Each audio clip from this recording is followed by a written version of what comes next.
It's inevitable that American society will eventually collapse. A lot of men are counting on this. In fact, you often see a lot of men bragging about women having to bargain with their bodies under these conditions. This is why I push so strongly for separatism. This is why I push so strongly for self-preservation. If we look at most of the major power shifts or revolutions throughout history, women's interests were always pushed aside. And then we look at women's attempts at uprisings. Something new is always being created to distract and disengage us from protecting our interests.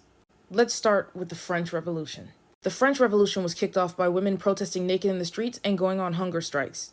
Women helped to empower figures like Napoleon, but what did Napoleon do once he obtained that power? He reduced the status of female people to that of minors, effectively making them the property of their husbands. And then we look at Prohibition.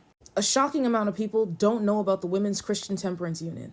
These women were not preaching that alcohol was so immoral and so it needs to be banned. No. They were subjected to men who controlled 100% of the income and were spending it on saloons and getting drunk. These drunken men would come home and beat their wives and children. And under the current laws at the time, there was nothing any woman could do about it. Thus, the efforts for prohibition were born. Women were making demands for protections from abuse in the household. They also worked with suffragists. They did this to consolidate power and hopefully gain the right to vote. But because of social roles at the time, women were forced to return to the home. Men were then able to pick up the mantle and shift the focus to morality. When prohibition passed, it didn't address any of women's concerns.